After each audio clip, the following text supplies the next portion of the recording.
Broke the story on local homestead tax credit fiasco. Expose the Evansville Redevelopment Commission excessive spending habits. Your community watchdog. CityCountyObserver.com is your online community newspaper dedicated to the progress of Evansville and Vanderburgh County. We're a nonpartisan publication providing insight into political issues and events that shape our community. We are a watchdog for you, the citizen. Check us out online, city-countyobserver.com. That's city-countyobserver.com.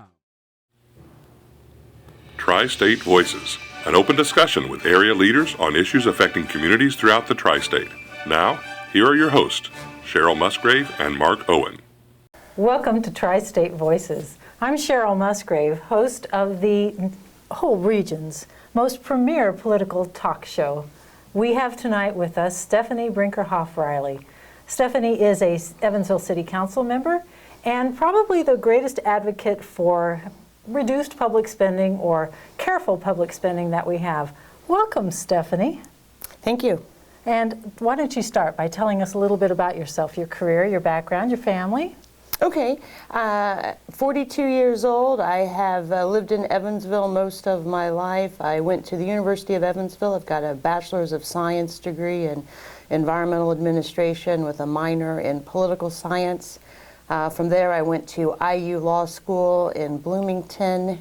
When I left IU, I worked for an international labor union for several years. I was a business agent as well as did legal work for them in the environmental side, and I taught safety and health for the steelworkers. So you have union experience, legal experience. Tell us a little bit about your family. I have 4 children, my husband and I, 24, 20. I have twins that will be 5 next week. I've ran my own law practice here in Evansville since I opened in 2004. I have worked periodically for some local firms. But well, tell us what kind of law you specialize in. I'm a certified family law specialist. I do primarily divorce, custody, highly emotional, fact-specific types of cases that, impact a huge number of families. And you also serve on City Council. I think this is your first term on City Council, right? Yeah, I was elected. I ran in 2011, and I've served since January 1 of 2012. And you made the surprising decision not to run for a second term, despite some pretty amazing accomplishments in your first term, and you've become known as the financial guru. There are a couple of them on council, and you certainly are a leading light. Tell us why you decided not to run for re-election. City Council is cast as a part-time position, and I started running for council when my twins were less than a year old, and I've spent the last 4.5 years working anywhere from 60 to 70 hours a week to really understand the materials that pass through that body, to do the research, to do the reading. I've made mistakes, and I've accomplished a lot, and it was time, I think, for me personally to take a break and focus on my family. Well, I think the public first became aware of you when you came out against a loan that the city, the mayor's administration, was going to make to an entrepreneur called Earth Care.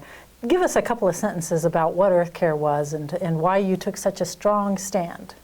Earth Care Energy was a scam. They were But they didn't present themselves as a scam. Oh, they never do, no, right? Yes, but what was it? What were they planning to do? They had an energy-making machine that they wanted to manufacture here in Evansville. They claimed that they had a patent as well as the right to be the exclusive manufacturer. We found out ultimately that not only did they not have a patent for the device, but that they had no right to manufacture the machine. It had never been tested. So they were going to manufacture energy. They came here saying, give us some money, City of Evansville, and what we're going to do for you is we're going to create this machine that will generate energy, and it's going to be a big boon for all sorts of customers, right? That's correct. They promised 120 jobs in the Evansville area, and at one point even started accepting applications, although... And then it went south fast. What happened next? Well, we found out that they had no right to manufacture it, they had no patent, and that, frankly, it had never been tested. And when you say we, don't you mean you? Didn't you do all this research? I did quite a bit of research. You know, I thought it was apparent on its face when they presented to us that there were problems with the project, but you know, after so many hours of research, it became apparent that they had no real right to make decisions related to this technology, and certainly weren't going to manufacture it in the city of Evansville. We were able to stop. So you did. You were able to stop, but not before the city gave them, what, $200,000 was it? Yes, they, before they and not the city council. No. Right. Who gave this scam company with the no patents to produce some sort of energy that never actually materialized? The administration gave them an advance of $200,000 on a $5 million loan. So that would have, it passed through the administration, through Gage, through the Evansville Bond Bank. And Gage is our local economic development organization that helps bring business or grow business here in our community. That's correct. So they advanced them $200,000 and then brought $4.8 million to council, which, you know, did pass through the Evansville City Council. It was amazing how many layers of government. Did the City Council actually vote to give them $5 million? We did. It was a 5-4 vote. There were four of us. Oh, so hotly contested vote. Yeah, there were four of us that voted against it. In fact, it wasn't until about 4 months after our vote that some of us were able to convince the mayor's office to pull back and to not follow through with the 4.8. Well, let's fast forward. Here we are today, and in the past few days we've learned that the founders or the CEO of EarthCare Energy has actually filed bankruptcy and been discharged of any obligation to repay the debt personally. And I believe that the corporation no longer exists, and Evansville will never see that money that we gave them in advance to build this wonderful energy-making machine. But it was due largely in part to the research and the advocacy that you did on council to bring awareness to the lack of viability of this company. So thanks, Stephanie, for saving us a few $1 million there. Sure wish we could pull back that few $100,000. Yes, we've lost $183,000. The corporation doesn't exist anymore. And after we were able to shut down the $4.8 million, they were never able to get really an audience with any other community with the project. Well, at least you saved other communities as well. So you've issued a press release recently talking about the issues with city finances. Now, I know that this can put you to sleep, and I hope that you're watching WTSN or watching us on the internet, and that you can stay with us for a few minutes, because Councilmember Brinkerhoff-Riley has certainly made it a passion to discuss the city finances. Tell us what your press release covers. Essentially, you know, there's three areas. I mean, really, we have declining balances within our general fund. I mean, the general. Well, what does that mean? Declining balances in the general fund. I mean, that doesn't sound very alarming. What's a general fund? The general fund is the operating account for the city. Sort of like your main checkbook account at home? It is. We pay salaries, contractual services, health care.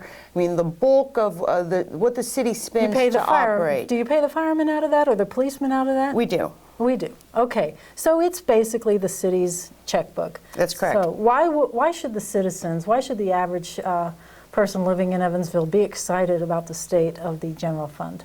Well, because we're about 6 months behind in our tax and spend policy. You know, and what does that mean? The city gets property. The majority of the city's operating revenue comes from property taxes. But it's only a slim majority, and the rest of it is made up with county option income taxes. So if you earn a living here in Vanderburgh County, or if you work outside the county, live outside the county but work here, you're paying an income tax. That's correct. Our county option income taxes as well as our riverboat are primarily designated to capital. You know, we have And capital means things like? Infrastructure, roads, fire trucks, police and safety equipment, taking care of our buildings, taking care of our roads. I mean, you basically have two giant funds. One of them operates the city, and that's our all the people. That's our checking account, and then we have a capital budget that takes care of maintaining everything we already own or replacing it when it's worn out. And so our operating account, our checkbook, primarily runs off of property taxes. Those come in twice a year. And when we get those funds in June and December, we are now paying in arrears. So basically when we get our tax revenue in the month of June, we're paying backward all of the debt that we've accumulated since January. Those funds are meant to project forward 6 months, but today they project backwards. Well, you have an interesting bar chart called the General Fund Beginning Balances, and it shows for 2012, 2013, 14, and 15, and it's a pretty astonishing chart. It starts out with the $4,400,000. Sounds like a lot of money in January of 2012, which is, I believe, the first year that Mayor Winnicky and his administration took office. And it shows an incredibly steep decline all the way to the very beginning of this year, January of 2015, dropping to $307,000. So what does that mean? Does that mean at the beginning of the year we had that much money in our general fund? That's correct. The city spends about $5 to $6 million a month, not on capital, just to operate. And so that's about a little over $200,000 a day. So we would have received half of our property tax revenue in December. All of that had to pay debt that we had accumulated since June. Is that sort of like a payday loan? It is. So in other words, if you can't make it through to the end of the week, the end of your payday period, you might go to a payday loan vendor and take out a loan, promising to pay it back on payday. So and the city, what you're saying is that the city has borrowed its future revenue and they're spending it now.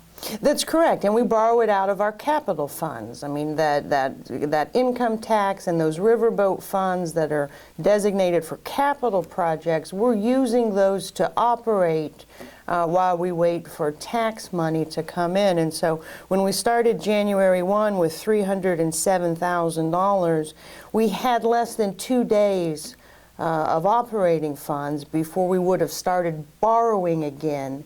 Our next property tax infusion comes in June, and the city is probably already taking advances on that money right now in April because they've been living off of other funds since January 2nd. Well, I understand that the mayor hotly contests these assertions and has posted his own responses or perhaps his own statement on his Facebook pages and perhaps in other forums as well. He says that he's been the victim of false and misleading information. So where did you get these numbers? These come out of the city's annual report. The city controller has prepared, since he was in office January 1 of 2012, he would have prepared 12, 13, and 14's annual reports. So these numbers come straight out of their books. So these numbers were provided by the mayor himself? Yes, and I don't think the mayor can test the declining balances. But basically we hear that it's not as bad as one would think because this is the way it's always been done, that we've always lived off of borrowed money in this city, and regardless of the history, it's gotten worse, and it doesn't make it okay. Well, let's break it down a little bit. You have another chart also called Parks and Recreation Beginning Balances. So walk us through. What does that chart tell us? We have a fund that runs the Parks Department. That fund is largely fueled by property taxes. And that's a county-wide property tax. Yes. Everybody who lives in Vanderburgh County pays into the Parks and Recreation Fund, although most of the parks are in, I think maybe all of them are in the city of Evansville. Burdette Park is funded outside of this fund, but every other park receives its funding through that. Yeah, your property tax bill shows a special district number, and you know, for me, it's about $60 a year that's calculated in my property taxes, and so this fund is another example of declining balances. When the mayor took office in January 1 of 2012, there were $3.3 million in the fund, and as of January 1 of 2015, it was negative $355,000. Now, is the Parks and Recreation one of the funds inside of the general fund? Or is it its own line?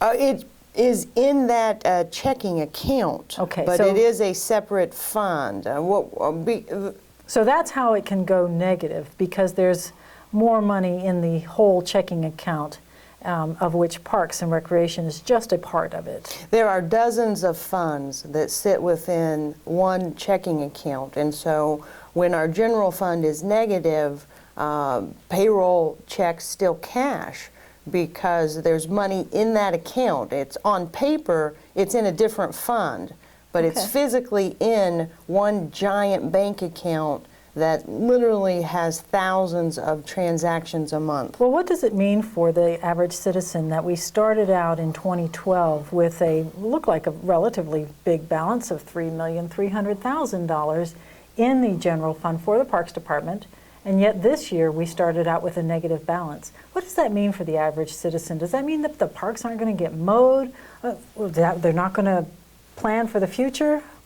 Tell us the impact of that. Well, what it means is we're overspending. And as we overspend outside of what we're collecting in property taxes and other forms of revenue, then we're taking more and more money out of what would otherwise be designated for capital, that taking care of what we own and replacing it when it's used up and needs to be replaced. And so what we've seen in the funds is that the extra money that was within funds January 1 of 2012, due to annually overspending out of the budget, we are reaching a point where largely outside of our capital funds that the money's spent. Well, before we get to what the solutions might be to that, let's talk about the last chart that you provided for this show tonight. It's called Evansville City Debt. What does this chart tell us?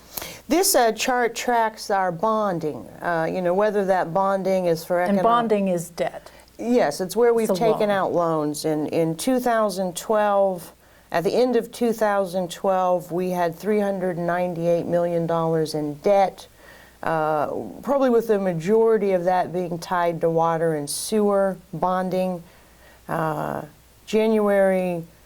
31st of 2013, we had $454 million in loans, and at the end of 14, we had $515 million in loans. This does not include the hotel, the medical center. Well, let's stop. We started at 398, so let's call it $400 million. What a big number.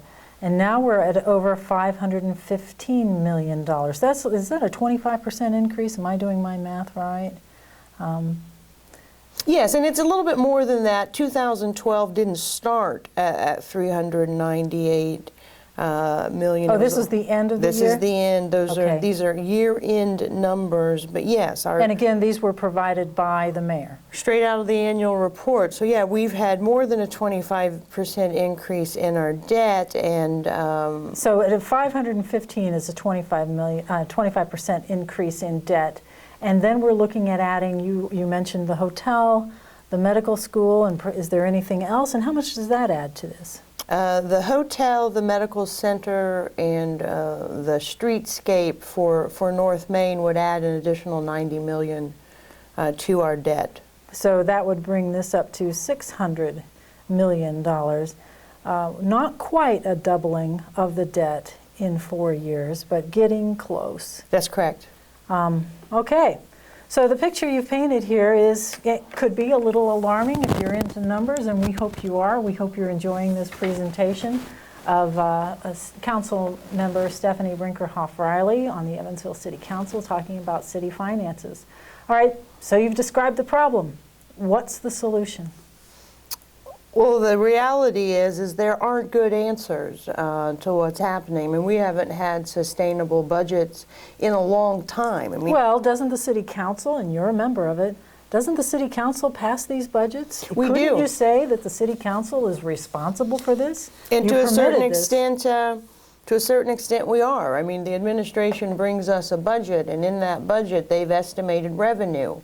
And then they've given us expenditures. And we've never approved a budget where the expenditures exceeded revenue. But what has happened consistently over the last 3 years... You mean the projected revenue? That's correct. Okay. What has happened for the 13 budget, the 14 budget, each one of these years, what was projected as revenue has sometimes been as much as $15 million off. And so in other words, the projections of the revenue are exceeding the income. Sort of like you're at home, you plan to have a job and you think you're going to get paid this much money, so you build all your expenses around that, but the reality is that your paychecks don't come in at that level? Oh, that's correct. I mean, we've never approved a budget that was on its face deficit spending, but when the revenue doesn't come in, and when it is sometimes dramatically lower than what we're told is going to happen, it turns into budgets that are $6, $7,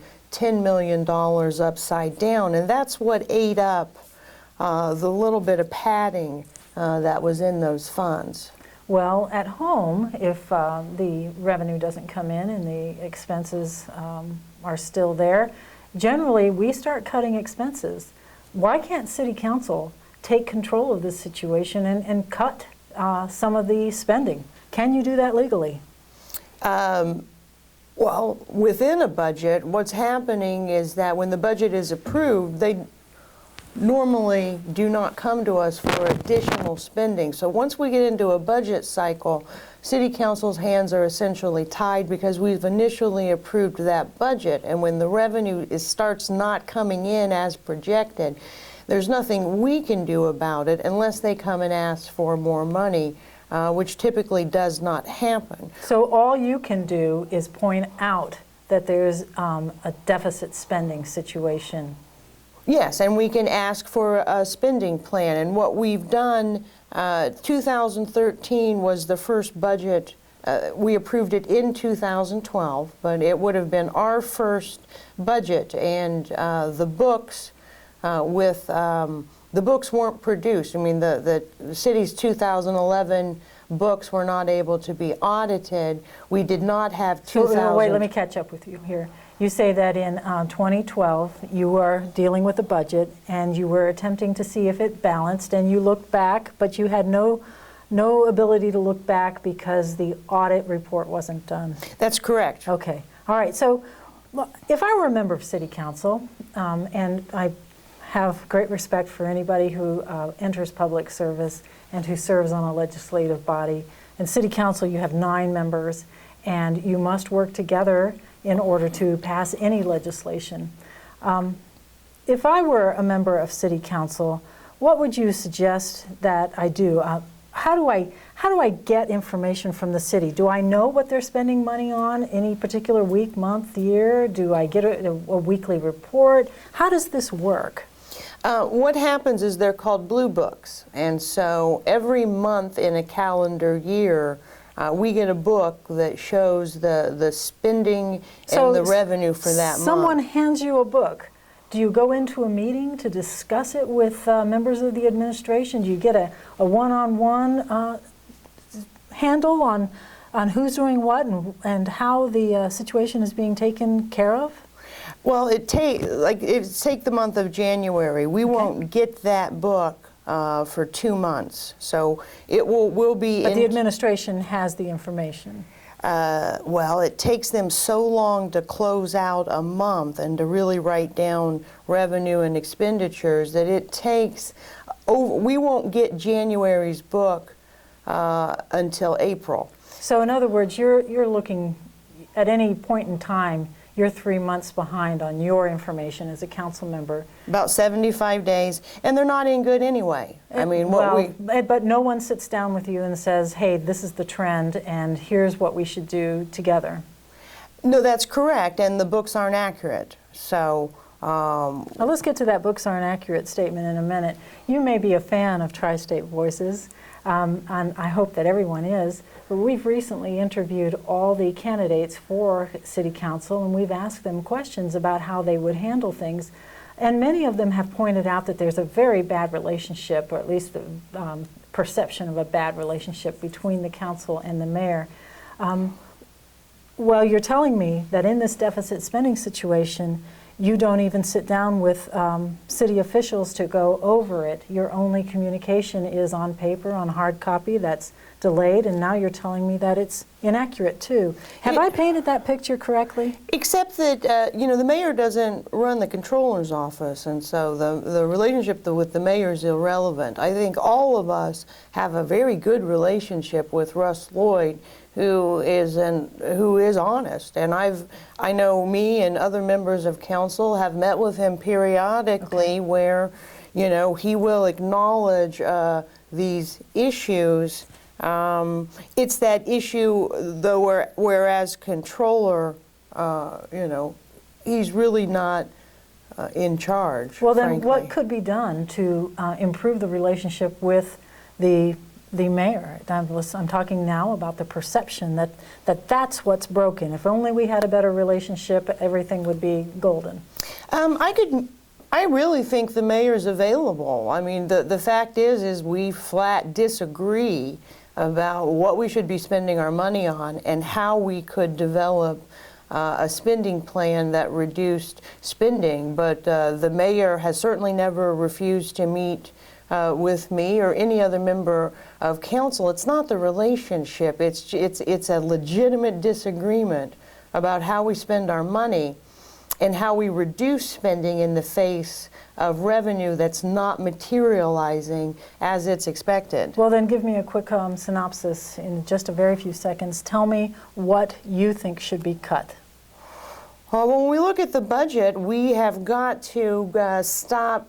We've got to reduce. We've got to look at contractual services. For one thing, contractual services don't have to be bid. If you're a department head or the mayor, you can simply pick a vendor to provide a service, and those need to be bid. So you're saying stop the no-bid contracts? Oh, absolutely. Okay. We also need to look at our health insurance. We've lost millions of dollars out of our insurance fund, and one really simple solution is either to take our non-bargaining unit employees and put them in with the Teamsters, if the Teamsters would have us, or to pay them money to go out into the market under the Affordable Care Act. It would allow us to cap our expenses. Well, Stephanie, thank you very much for coming on Tri-State Voices. This has been a very educational session about the city's finances, and I encourage you all to watch WTSN and look for us online.